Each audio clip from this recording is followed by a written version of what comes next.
النايم عالتراب الله الله يا شباب زين النايم عالتراب الله الله يا شباب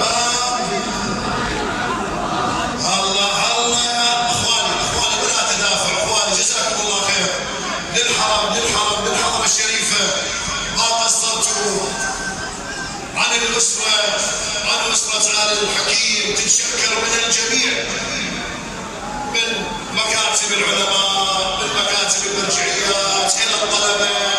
الى اهل المواكب الى شيوخ العشائر الى خدام الحسين الى كل الحضور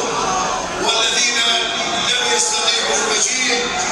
وابرقوا لنا برسائل التعزيه والمجالس التي اقيمت في كل مكان. اسال الله تعالى